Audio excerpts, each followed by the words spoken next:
Louis एल्हे, जिन्होंने अपनी कई वर्षों की लगभग 40,000 लोगों पर उन्होंने रिसर्च करी, जो कि एक मनोवैज्ञानिक है और मोटिवेशनल गुरु हैं, उन्होंने कई बुक्स भी लिखी हैं। उसके बाद उन्होंने कुछ बीमारियाँ जो आपके शरीर पर प्रकट होती है, लेकिन उनके पीछे आपका कोई थॉट प्रोसेस होता है जो कार्य कर रहा होता है, उसका कुछ निचोड़ निकाला है, जिन्हें मैं पिछली 2 कड़ियों में आप लोगों के साथ शेयर कर चुकी हूँ। और इसी कड़ी को आगे बढ़ाते हुए, जैसे कि लुइस एहले की रिसर्च में ये चीज़ निकल कर सामने आती है कि जिन लोगों को टखने में दर्द होता है, इस तरह के लोगों में आमतौर पर लचीलेपन का अभाव होता है, जो इसका संभावित कारण है। अब वो ये कारण बता रही हैं कि लचीलेपन का अभाव होता है, कोई अपराध बोध होता है, क्योंकि जो टखने हैं वो आपकी खुशी प्राप्त करने की क्षमता, उसको दर्शाते हैं। अब ये तो है लुइस एहले की रिसर्च। अगर मैं अपने नज़रिए से बात करूँ, तो मैंने अब तक इस चीज़ को समझा है कि अगर आपके अंदर चाहे कोई ग्लानि हो, अपराध बोध हो, आप अपने आप को किसी चीज़ के लायक नहीं समझते हैं, ख़ास तौर पर महिलाएँ, वैसे तो सभी व्यक्तियों पर, तब आप अपने शरीर के कुछ अंग हैं जिन पर आप ध्यान नहीं देते हैं, जैसे कि टखने, आपकी बैक, आपकी गर्दन, ये वो स्थान होते हैं जिन्हें आप सबसे ज़्यादा नेग्लेक्ट करते हैं, उस वक़्त जब आपके अंदर ये भावना होती है कि आप किसी लायक नहीं हैं, आप महत्वपूर्ण नहीं हैं। जब ये भावना आपके अंदर बढ़ने लगती है, तब जो शरीर के जो हिस्से जिन्हें आप सबसे ज़्यादा नेग्लेक्ट करते हैं, वो यही होते हैं। अब लुइस एले कहती हैं कि अगर आप अपना थॉट प्रोसेस चेंज करते हैं और अपने आप को ये बात बताते हैं कि आप खुशी प्राप्त करने के लायक हैं, आप में खुशी प्राप्त करने की क्षमता है, ताकत है, आप कर सकते हैं। और जीवन में छोटी-छोटी भी, जहाँ से भी जो भी खुशी आपको मिलती है, आप उसे स्वीकार करते हैं। छोटी-छोटी चीज़ों में खुशियाँ ढूँढ लेते हैं। अगर आप ऐसा करते हैं तो आपके टखनों का दर्द चला जाता है। अब लुइस एले ने तो ये बात विशेष रूप से टखनों के मामले में कही है। लेकिन अगर आप अपनी क्षमता को स्वीकार करते हैं, अपने आप को मूल्यवान समझते हैं, जीवन की बहुत छोटी-छोटी, क्योंकि बड़ी-बड़ी चीज़ें तो जीवन में बहुत कम ही होती हैं। बहुत बड़ा आपकी लाइफ़ में कुछ आप बहुत शोहरत-दौलत हासिल कर जाएँ, आप वर्ल्ड टूर पे जाएँ या जीवन में कुछ बड़ा हो, ऐसा तो कम ही होता है। लेकिन हर रोज़ की जो ज़िंदगी है, उसमें बहुत छोटी-छोटी, छोटी-छोटी खुशियाँ जो आपके जीवन में आती हैं, जिन पर आपका ध्यान भी नहीं जाता। जैसे किसी बच्चे की मीठी-मीठी बातों में रस लेना, पक्षियों को चहचहाते देखना, खूबसूरत आसमान को देखना, ढलते हुए सूरज को देखना, बच्चों को खेलते हुए देखना, बुज़ुर्गों के साथ बैठकर बातें करना, अपनी पुरानी यादों को ताज़ा करना, बहुत छोटी-छोटी सी बातें हैं, जो बहुत मामूली हैं, जिन पर आप गौर नहीं करते हैं। अगर आप उनमें भी खुशी ढूँढना शुरू कर देते हैं, क्योंकि उनमें ही खुशी ढूँढना महत्वपूर्ण है। यही है जो आपके जीवन में छोटा-छोटा हर रोज़ घटित होने वाला है। कुछ बड़ा तो सालों में कभी घटित होता है ना। अगर आप खुशी के लिए किसी बड़ी चीज़ का इंतज़ार करेंगे, तो किसी की शादी है, आपके जीवन में कुछ आपने बहुत पैसा कमा लिया है, कहीं आप वर्ल्ड टूर पे जा रहे हैं, ये तो ज़िंदगी में कितनी बार होने वाला है। लेकिन हर रोज़ खुशी तो हर हर पल फ़ील करनी है ना, हर रोज़ फ़ील करनी है। तो जितना आप ना सिर्फ़ छोटी-छोटी चीज़ों में खुशियाँ ढूँढ लेते हैं, बल्कि अपने आप को इन खुशियों के लिए कैपेबल भी समझते हैं कि ये आप इनके हकदार हैं। आप में क्षमता है इन खुशियों को स्वीकार करने की। तो ये सिर्फ़ टखने के ऊपर नहीं, ये शरीर के हर अंग पर लागू होता है कि आपके शरीर के बहुत सारे दर्द अपने आप ख़त्म होने लगते हैं। ये मैं आपको अपने अनुभव से बता रही हूँ। लेकिन जो लुइस एहले की रिसर्च है, ये स्पेसिफिकली कुछ विशेष जो आपके शरीर के अंग हैं जिनमें दर्द हो रहा है, उनके पीछे विशेष तौर पे कौन-सा भाव कार्य कर रहा है और फिर उसको किस भाव में कन्वर्ट कर देना चाहिए, इस चीज़ पर आधारित है। अब अगर कोई नासूर है, कोई फोड़ा है, जो रिश्ता रहता है बार-बार, बार-बार वो क्रिएट हो रहा है, तो इसके पीछे अवचेतन रूप से आप बेकार की चीज़ों को पूरी तरह से त्याग नहीं पा रहे हैं। आपने अतीत की गंदगी को पकड़ा हुआ है, ये रीज़न हो सकता है।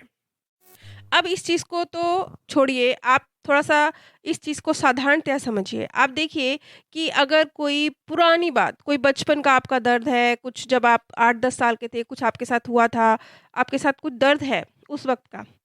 अगर आपने उस अतीत को नहीं छोड़ा है, तो जब-जब आपको कुछ ऐसा ट्रिगर होगा आपका दर्द, आपको कुछ घटना ऐसी दिखेगी कि आपको वो यादें आ गई हैं या क्योंकि आपने उसे छोड़ा ही नहीं है, उसके भाव को पकड़ा हुआ है, उस दर्द के साथ जो फीलिंग्स हैं, उन फीलिंग्स को आपने पकड़ा हुआ है। तो आप देखेंगे कि वो जो भावनात्मक दर्द है, वो बार-बार ट्रिगर होगा। कोई वैसी चीज़ देख लेंगे तब ट्रिगर होगा, कोई इस तरह की बात चल जाएगी तब ट्रिगर होगा। कहीं न कहीं से वो इमोशन क्रिएट हो जाएगा। वो इमोशन क्यों क्रिएट हो जाएगा? क्योंकि पास्ट का कोई दर्द है, चाहे वो पास्ट 5 महीने पुराना हो, 5 साल पुराना हो या 15 साल पुराना हो।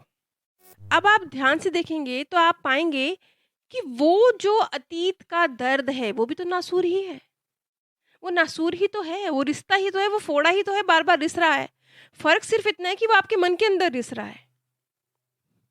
लेकिन जब कोई चीज़ बार-बार, बार-बार रिस रही है, मन के अंदर रिस रही है, आपको दर्द दे रही है, तो वो फ़िज़िकल रूप में जब सामने आएगी तो इस तरीके से नासूर बन के कोई फोड़ा है, बार-बार हो जाता है, बार-बार रिसता है, बार-बार चोट लगती है, बार-बार दर्द होता है। इस तरीके से सामने आएगा। ये जो लुईस एहले की रिसर्च है और कुछ जो इस विषय पर मेरे विचार हैं, मैं उन दोनों को मिलाकर आप लोगों के सामने पेश कर रही हूँ।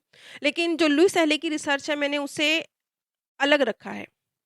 तो अगर आप अपने मन को ये मैसेज पहुंचाते हैं कि अगर कोई भी दर्द है आपका पास्ट का तो अपने मन को ये बार बार मैसेज पहुंचाइए कि मैं अतीत को छोड़ रहा हूँ, मैं अतीत से मुक्त हूँ, मैं अपने आप से प्रेम करता हूँ।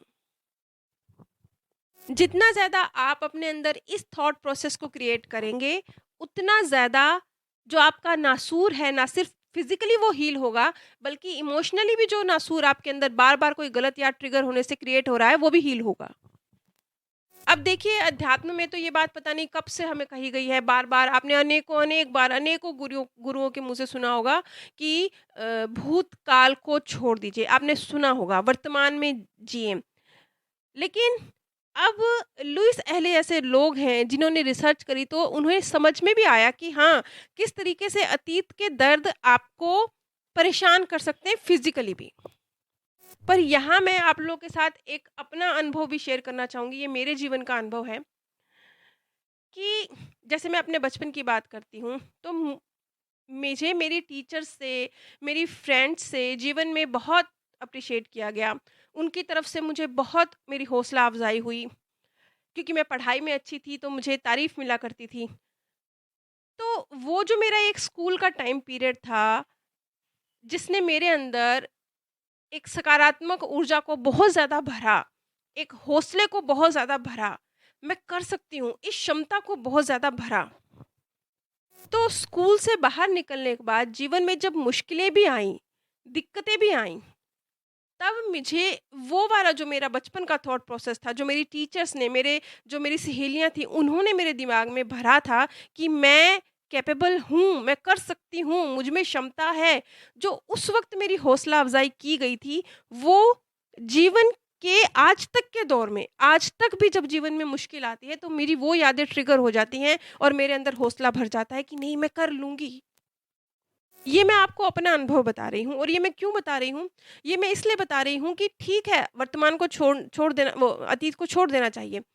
लेकिन जब मैं कुछ-कुछ अपनी ज़िंदगी को चेक करती हूँ तो मैं पाती हूँ कि अगर अतीत की कोई पॉज़िटिव बात है, जैसे मेरे मामले में कुछ है बचपन का बहुत पॉज़िटिव, तो जब वो याद होता है, याद आता है, तो हौसला भी बहुत बढ़ जाता है।